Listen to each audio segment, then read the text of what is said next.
Hi, Samir. Thank you for joining us. Hey. Hey folks, so glad to be here. Good to see you. I know you're back. Oh my gosh, we rarely have guests back, but I feel like we ended the last one with encore needed, so I'm glad we can happen.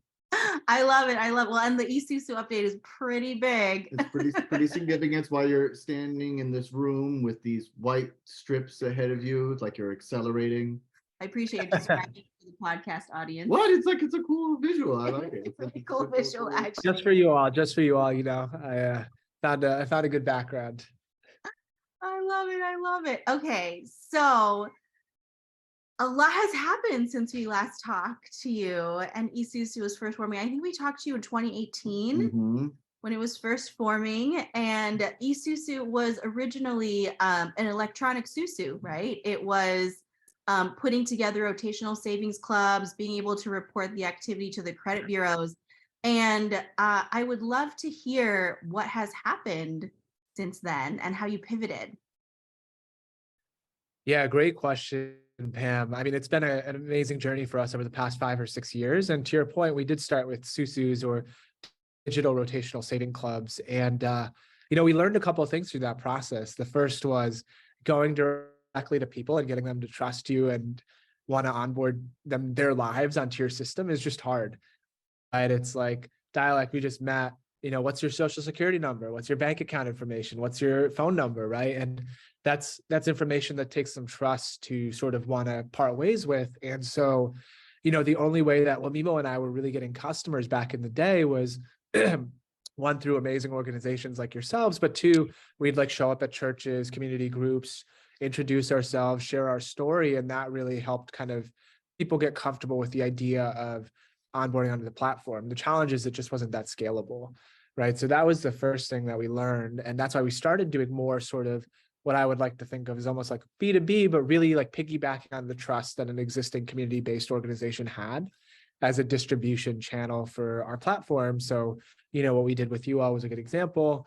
The second thing that we learned was we're solving the wrong problem. People generally knew they needed to save money. People genuinely wanted to save money.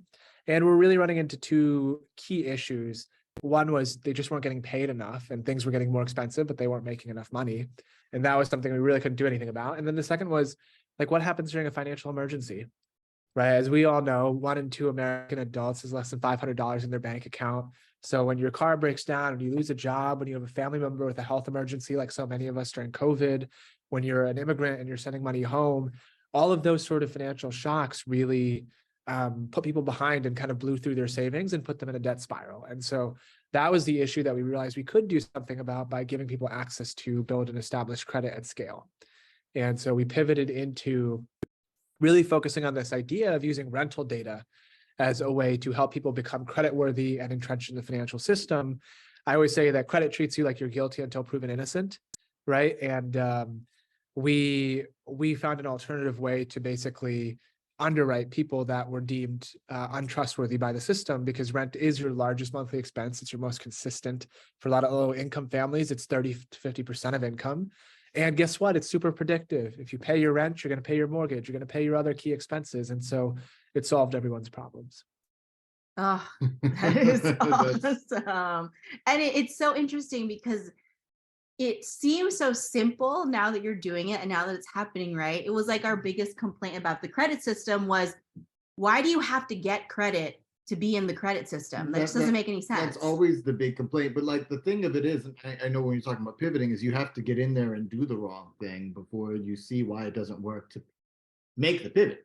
Yeah, I think one thing that's really, really powerful about your pivot too is you mentioned the B2B side of things. Yeah, I wanted to talk about that. Yeah, because we've seen fintech apps try to do rent reporting, but the onus is on the renter to not only find the app, but pay for the rent reporting. And they're probably already in a financially precarious situation. So the idea of having to pay to get your credit up just also is counterintuitive. Well, it just feels like the old stuff about credit where you're like, oh, your credit isn't great, so now you have to pay some sort of deposit or extra fee or penalty. It just felt like another penalty, another poor tax. Yeah, so how did you get to the B2B side of things? Because I feel like that's what's specifically unique about Esusu? Well, and like in a non-thirsty, equitable kind of way, because I've known Yeah. plenty of businesses that have gone from customer base to B2B just because they're like, the bees have all the money, so we're just gonna, slide over there and stop helping the people. Well, I love how you framed it as non-thirsty. So thank you for that.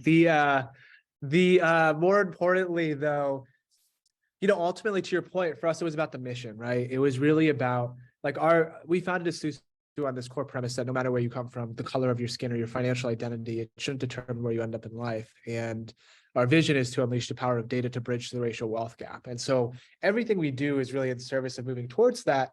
And to your exact point, we realized that if we were to make rent reporting something that was a pay for play for families, it would basically make it something that higher income, more affluent people who might be very aware of credit, who might have 10 to 50 bucks a month to throw away in discretionary income, would be able to benefit from this sort of evolution in the credit system. But the families that we're really trying to give a fighting chance to wouldn't be able to, right? Because that 10, 20, 30 bucks a month is a real impediment. And also it might create just a little bit more friction, right, to invest in your future, because when you are paycheck to paycheck, it's about tomorrow. It's not about a year from now, right? And so we realized that we really needed to stay focused on mission, and that we could create a win-win for our landlords and for our renters. And so when we think about the Esusu platform today, we do work predominantly with owners and operators of multifamily real estate. So anyone that owns an apartment building. And the way that we frame our services is really in three key components. The first is when your renters pay rent on time. They get that data reported into all three credit bureaus. They build and establish credit. It's great for them, but it's good for you because it encourages people to pay on time. And so rather than using a stick, you can use a carrot and say, look, if you pay on time, you're going to get the benefit, right? Number two is like, it's also a marketable amenity. You can use it as a way to differentiate yourself. Renters have options. Maybe they want to live somewhere where they can build credit, and now you're a more attractive option.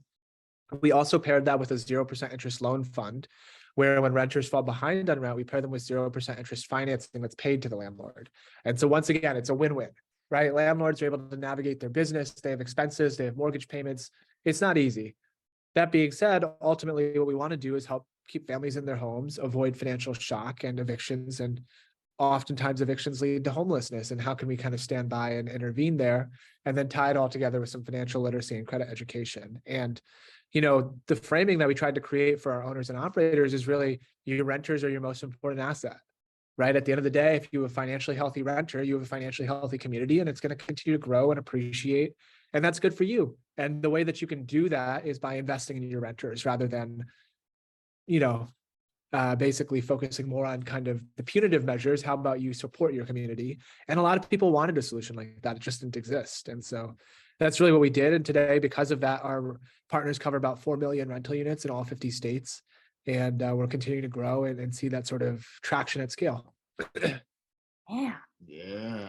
I love that. Because the thing that is really interesting about what you described is that you're incentivizing like the literal system itself to want to participate, right? Yeah. There's this idea of like, oh, landlords, your rent's gonna get paid on time. And I was reading on some of the features that you have, but like you have like ESG reports, right? Can you tell us a little bit more about that? Because that's another, especially as people are wanting to invest in socially responsible investments and ESG and things like that. How has that component to Esusu been a good incentive for landlords? Yeah, Pam, I appreciate that you did your homework, and that's a great question. So on the ESG side, that's definitely been a core part of our value proposition as well. What's happened, so there, it's really interesting because real estate has been adopting ESG over the past decade, but it's all been focused on the E, or environmental, part of the environmental, social, and governance framework. And part of the reason was not because real estate owners didn't care about social. It's actually that there was just nothing measurable or meaningful, right? So social 5 years ago used to be like, hey, we threw a pizza party for your residents, right? And it's like, great, I love pizza as much as the next guy, but you can't really tie that into any meaningful social outcomes. And what we were able to do is really create a data-driven framework where owners and operators could be like, we're not just going to like talk about social in these fluffy terms, but there's meaningful impact and economic mobility being created. So that's things like, hey, how many renters established a credit score for the first time? What's the average credit score improvement that your residents are seeing? How many people are moving from subprime to prime? what sort of financial opportunities are being unlocked? Are people becoming homeowners? Are they getting car loans, which is step one in economic mobility? Are they getting education? And how am I a part of that story of economic mobility? And, I think to your earlier point, like, we often love to create win-lose narratives, right? We love David and Goliath, right? It's like bad landlord, good renter, or bad renter scheming the system and good landlord just trying to operate a business. And both those are false. Like, how do we create a win-win where the renter benefits, the landlord benefits, the lender benefits, and society at large benefits, because we're not creating homelessness and penalizing people and sending them to predatory lenders and all these sort of things, right? And so that's always how we're thinking about it. How do we align the structures and systems to all do what's right for people? Yes. Yeah, I love the aligning your business with your values and making sure that other businesses align with your values. And have you seen a change? I mean, I think that we've all noticed like that the game has changed in terms of how credit is being done. There's a lot more competition in this space, and I think the credit bureaus themselves are becoming aware. What have you seen in the changes? Absolutely, Dialect. So we've definitely seen a tremendous amount of change. And I think, once again, I'm going to go back to my win-win-win construct, right? But having a credit system in which 45 million people are credit invisible and 70 million people are credit thin actually benefits nobody, right? Because you have people that are marginalized, which sucks. You have business entities that want to kind of work with these people, but don't have the infrastructure, the data to do so. And then the credit bureaus aren't even making money on those 70 million people because they don't have a credit score, or they have a really poor credit score for them, right? And so that existing construct didn't really serve anyone. And so as a result, we're definitely seeing a sea change in the industry where credit bureaus want alternative data. They want to be able to create new scoring models. They want to be less racist and biased. They want to incorporate more consumers in the system, because it's, once again, win-win, right? It increases their addressable market, but it also helps them do the right thing. And when Esusu started, I always like to say that we had to sort of defend our right to exist, right? So a lot of the questions you would get were very existential. Who are you guys? Two people with a funny name trying to build something impacting the world. Like, what are you doing, right? Why are you doing this? Why should I care? Why should we do things differently? That doesn't happen anymore, right? Most often we had conversations and people are like, I've heard of you guys, or I've heard of the concept. I really understand what you're trying to do. And like, let's get into the brass tacks. Like, what does the implementation look like? What's the cost? What are the other alternatives for me? But it's not so much defending the premise of whether or not this needs to exist. Universally, that's sort of been accepted. And that's a really, really powerful thing to be able to say. That doesn't mean that it's ubiquitous in the market where everyone is doing it, but it does mean that there's sort of a general consensus, like, this is the right thing to do. We should do it. And we need to figure out ways to do it. And what needs to be figured out sometimes is logistics, but that's okay. Generally, everyone wants to make it happen. Ooh, that's huge. That's huge. That's really huge. Yeah. I think businesses, we used to operate under the idea that businesses are going to do bad things because the bad things are always the most profitable and always the easiest. And just changing the idea that, no, doing things that are beneficial for everybody might actually be the easier and more profitable solution is so revolutionary. Yeah, it really It's just a long-term mindset. I mean, we like to say at Esusu, we're justice capitalists, right? We're not throwing out capitalism.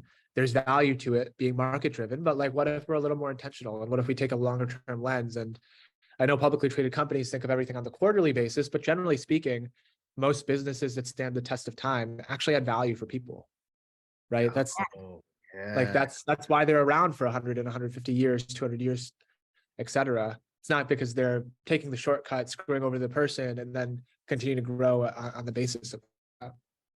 Yeah, no, I think, thinking of the credit bureaus as businesses in and of themselves, it's like kind of how you describe them, right? They're not these like, I think that we all thought they were these big, like, umbrella overarching entities, but the reality is quasi-governmental, but they are businesses who need people to patronize them. And so if their credit scoring system becomes obsolete or doesn't become relevant anymore, it's not good for them either. And so I really love that, like, this is adding rent to a credit reporting system is more indicative of someone's financial health and financial wellness in so many ways than just like, oh, do you have a credit card? Well, and it's, it kind of already answered a question that I had about, well, as the things are changing, how will these credit bureaus find another way to penalize people? And it seems like what you're saying is that you're showing them that penalizing people who don't have enough money isn't going to benefit them in the long run. And even if you're trying to be greedy, just be greedy in the long run, and that will help out other people too.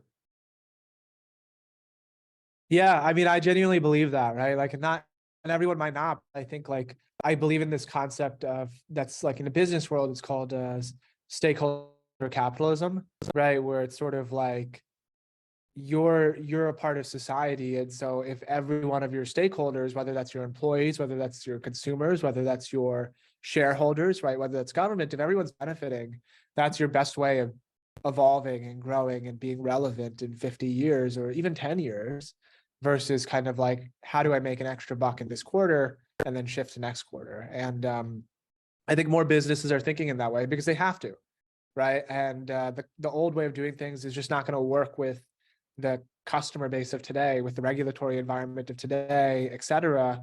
And so, I think it's a good thing. Like, and also, like, one of the things that I think about is, like, nobody wakes up every day thinking they're like a bad person, right? That's like a very hard thing conceptually, right? Like, no one, the richest person in the world is not going to wake up and be like, I'm a horrible human. And I love that about myself, right? Everyone thinks they're the hero in their own story, and everyone wants to be able to be a good person and talk about something they're doing that's positive in the world, and we give them that opportunity.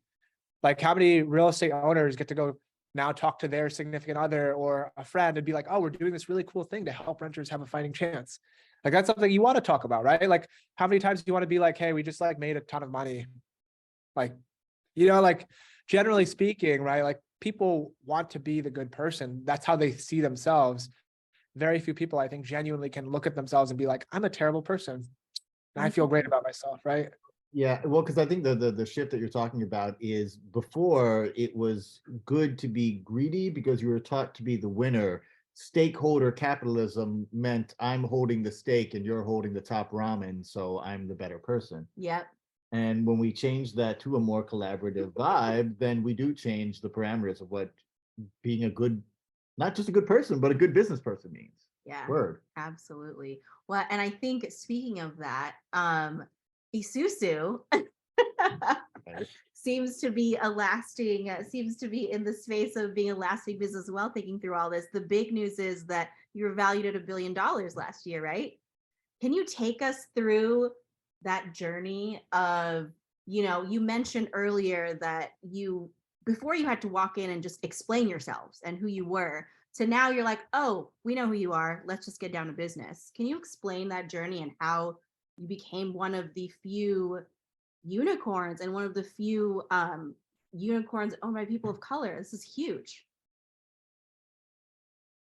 Thanks so much, Pam. I appreciate the kind words. And, it's been a journey, is what I would say. I mean, Wemimo and I are really proud to be, one of the few Black and brown owned unicorns in the market, but getting there was not easy. The first time we tried to raise capital was probably around the time that we first interacted, and it took us about 18 months to raise $1.6 million. And we had over 300 people say no to us, took on over $100,000 of personal credit card debt each, did whatever we had to do to sort of make it. And we were even kicked out of a Denny's because we didn't have money for a hotel, and we would try to loiter at Denny's and other places to kind of do stuff, right? And so, those sort of experiences keep you grounded, right? You're never as good as they say, you're never as bad as they say, but it's certainly been an evolution for us. And I think on the capital raising side, one of the things I realized is our story was one of the best cases for diversity in scene. And I don't think that we weren't getting supported because we're, founders of color. Obviously, there aren't that many us in the venture capital and technology industry. But I think what I realized is people just didn't have proximity to the issues we were solving, right? We would get asked questions like, hey, do people really care about 40 points on a credit score? How many people are credit invisible, or how many people are paycheck to paycheck? And it's almost like, what baffled me was, it's like, we're not solving a company for the minority. Like, there's actually more Americans that are paycheck to paycheck than those who aren't. Like, this is a business serving the majority. And because your ecosystem is higher net worth individuals, lawyers, bankers, accountants, millionaires, billionaires, you don't see that. And it's like almost not even like you're racist. It's like you don't know what you don't know. And that was really eye-opening for me, where I'm like, wow, like you just don't have the perspective on what it is we're trying to build, the communities we're serving, because that's not your experiences. And to me, that was like a missed opportunity for a lot of VCs. And a lot of the funds that took a bet on us early were, led by minority folks, were female-led funds, folks like Concrete Rose Capital, Serena Ventures, Acumen Fund, Global Good Fund, right? Zeal Capital. All of those things had a few things in common, which were female principals or Black or brown principals. And I think part of the story there is just that they had more life experience that kind of allowed them to see the potential in what we were doing and why it was important. And they gave us a fighting chance. We built a business that had more demonstrable data points, and we're able to really scale up with more institutional capital, because we did have that sort of revenue profile and margin profile and all the stuff that a VC might look at. But we needed someone to like see us and see potential rather than nothing, right? And so that's where I think that case for diversity really comes into play. And like, we were able to build a market. We were able to build a market that had a sustainable revenue model. And right now our owners and operators pay us $2 per rental unit per month. We started having year-on-year growth around 600%. We started having really strong margins. We started hiring great people, and VCs could look at those data points and make a really clear case. But early stage investing is not necessarily investing on data, right? You're looking at opportunities in terms of markets, and you're looking at teams that you believe in, and that's where the kind of diversity piece is powerful. The last thing I'd say is one of the things that really accelerated our growth and allowed us to kind of be a unicorn company is we found new distribution channels. So we started working with the government-sponsored entities like Freddie Mac and Fannie Mae. They made this part of their equity and multifamily housing plan and started subsidizing the cost of Esusu for real estate owners and operators. So now it's not only like, hey, you should pay for this service to benefit your renters and your own bottom line, but it's like, hey, if you're budget constrained because the economy is in a bad place, we can potentially have one of the GSEs help cover your costs so you can try it, see the value firsthand, and Esusu gets paid directly by them. And so that was also a game changer for us because they control so much of the real estate market. Oh. I really love how you illustrated the issues with the whole privilege discourse of maybe a decade-ish ago, where the thing that you're bringing up, there was pushback amongst the idea of like, well, we have privileges, and the privileges that they were able to build successful companies without having these relational connections. And what you've been able to bring to them is very clearly in the math on it of, hey, y'all are missing out on being a part of this economy by not having these connections. I have to ask, what told you to keep going? Because each of you are at $100,000 of credit card debt, which is also kind of ironic because you're trying to build a credit a business that was reporting positive credit, and you had 300 no's, right? So what told you like this is gonna work and I just need to keep going? It's a really thoughtful question. What I'll say is I think a couple things. One is it was personal. It was personal for Wamimo and I, right? For myself, I grew up in an immigrant family, as you know, from New Delhi, India. And, we thought America was the land of opportunity, and that was just not the truth. Obviously America is a great nation with a lot of opportunity, but that wasn't our experience. My dad was mugged on his first day in the country. We didn't really have much by way of shelter. And a lot of my upbringing was watching some of those friction points for my family and my parents around access to credit, basic financial services, all those sort of building blocks that we were solving for. So one, it was personal. Wamimo also, he and his mom moved here from Lagos, Nigeria, and ended up taking out a 400% payday loan, right? And so those sort of things make you understand that like, hey, this is a real problem. We've experienced it. This needs to be solved. And so that's one piece of it. Two, we saw it working. Our renters, our communities were telling us this is important. This needs to exist. You got to keep doing this because we need it, right? And then finally, I always like to say nothing worth doing is worth doing alone. And so I'm very fortunate to have a great business partner, but also like work husband and best friend in Wamimo, that we could go through this together, because no matter how crappy any given day was, you knew that there was at least one other person who knew what you were going through, and you could commiserate together, you could lean on each other together, and you could persevere together. And I really think that was foundational, right? Because you could kind of go through these painful moments and experiences together. And that's really what's made Esusu successful in that sense of being able to persevere through those, those no's, those tough personal experiences and everything it was personal. We knew that it needed to exist and we had each other. Woo, that That's is the beautiful. combination for making those things really work. We were mentioning earlier about, the shameless thing and all that, and I think that this kind of plays into that. Yeah. There are a number of people who maybe they're trying to start their own business in a similar fashion to you. Maybe they're just trying to get through life, but the shame of these failures ends up putting a stop to them. I know plenty of folks, and I've certainly, and maybe you've been in a spot where if I got kicked out of a Denny's, my next move would be to give an application to the Denny's and be like, well, maybe I need to start over. How have you seen shame play into this, into people even being afraid to work with Isusu? Yeah. So that's a good question. So I'll tackle the first part of that first around shame. And, I think there's multiple forms of shame, right? One is generally around finance and money. And that's something I know you've investigated quite a bit. And, I think it's just like things that people don't like to talk about because they associate their worth with money, right? And I think Wamibo and I, in some ways, had the benefit of not coming from money, where it's like, this isn't something we're accustomed to. That's not how we value ourselves. There's nothing we're going to experience that's worse than what we've been through. And so that sort of is a powerful foundation. Two, like my mindset generally is like, I think about things very much from like minimizing regrets, right? Like ultimately, I want to look back and be like, we did everything we could to give people a fighting chance, to keep families in their homes, to bridge the racial wealth gap, not, I didn't try. And if I fail and I tried, that's okay. Like I can live with that, right? I'm happy to kind of have that conversation versus like, I never even gave it a shot. And now like I'm on my deathbed, right? And so I really, really, I think Wamibo and I met at this conference. It's called the Clinton Global Initiative University. And one of the things that President Clinton said at the time was, be caught trying. And that is something that I fundamentally believe in. Like, be caught trying, right? Leave it on the court. You might be wrong. You might be right. It doesn't matter. Like, I want to be caught trying and give it my best shot. And so that's just like more of a life motto. But I think like money is hard because there's scar tissue, right? So many people grow up with the experience of watching money define their lives. It's the thing that stops them from doing the thing they want to do. It's the thing that their parents worry about every day. It's the reason why their life is the way that it is. And so it's very hard to overcome that. And, I'm fortunate that, we were able to kind of reframe it and take control of that narrative. But sometimes I just think like, what if you got to lose, like give it a shot. You never know.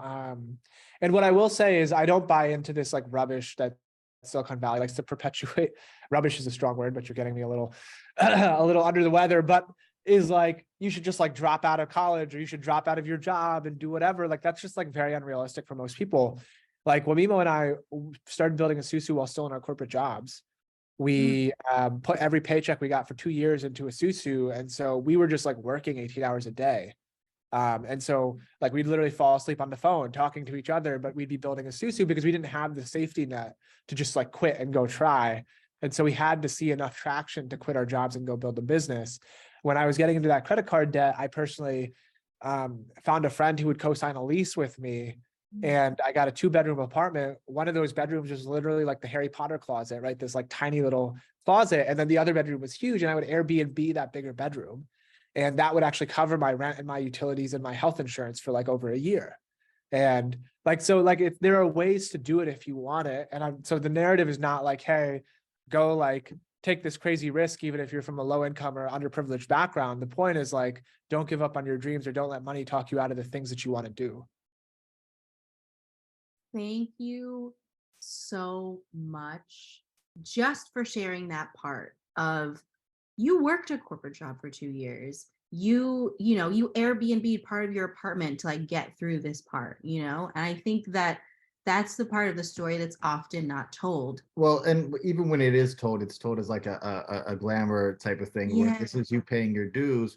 And it wasn't you paying your dues, this is just you maintaining. Yeah. And like I appreciate you saying about the risk and like, some people Airbnb their apartment and do all this stuff and then the business doesn't work out. And like you were saying before, this doesn't make you a worse person for not having overcome. I also, by the way, just really, I've been sitting with the hilarity of a politician telling you how the best way to get caught Yeah, well, You know, that I get that it. I I guess get they'd it. be experts in yeah, Yeah. knowing how to get caught.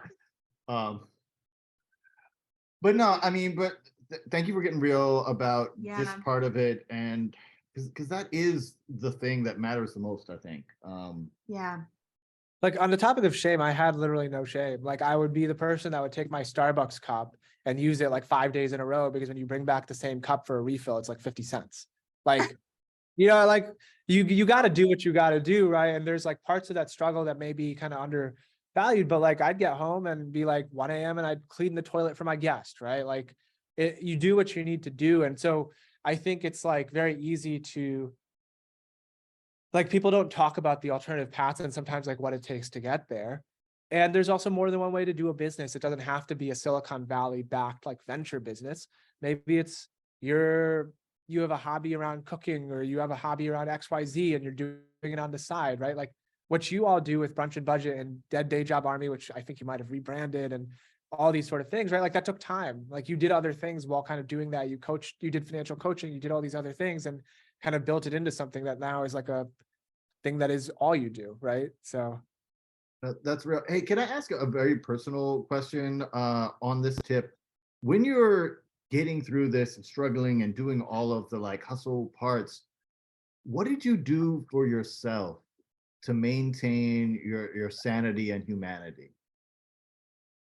it's easier said than done. It's funny, like we didn't have an office. I'd work out of a Starbucks or a coffee shop every day. And the only people that are at a Starbucks, the same Starbucks every day, are literally people that are transient, right? Folks that are experiencing homelessness or don't really have other places to go. That's like a very odd experience to be especially in cities like New York or San Francisco. Um, and so mental health, and then also when, before I did the Airbnb, I was couch surfing. And it's like wonderful. And I'm very grateful that I had people that would put me up for a week or two, but it's also like crazy to be in someone else's space all the time, where you're always a guest, where you're always in someone else's space, where they're always doing you a favor, where, it's not somewhere where you're like always cognizant of that. And so those things do take a toll. And I think for me, it was kind of like making little steps to adjust the status quo. So in some ways, like the Airbnb was phenomenal for me because it gave me a sense of like ownership again, right? In the sense of like, hey, like this is a space that I don't have to like apologize to be in. This is an apartment that however I'm paying for it, I'm still paying for it. And it's like, a place that I can call home. And yes, this like little room is small, but it's still like my bed and not someone else's couch where I'm like, am I too loud? Am I getting home too late? Am I getting home early? Am I eating too much of the food? What do you need me to do? And it's not even like a them thing. It's like a you thing, right? Like you as a human being don't want to feel like you're not contributing. Um, and so, I think there's things like that. But the two biggest things that I did, one, it's like all about your community and your people, right? Like I said it earlier, like nothing worth doing is worth doing alone. Like have those people in your life. It doesn't have to be a business partner. It might be a significant other. It might be a friend. It might be a parent. It might be a former coworker. It might just be the person at the coffee store that you can chat with, but have that ecosystem of people that are there for you, that believe in you. I think that goes a long way. The other thing that I did that was kind of, I guess, clever in hindsight was I worked at LinkedIn before I quit to go work on Esusu full time. And they had this program to basically help employees cover health related expenses, health and fitness, right? So it's called Perk Up. You get like a budget to go spend on workout classes and gym memberships and all that. While at LinkedIn, because I'd planned this for a while, I would just use all the corporate facilities. So I'd go to the LinkedIn gym, use it, et cetera. So I had that entire budget open.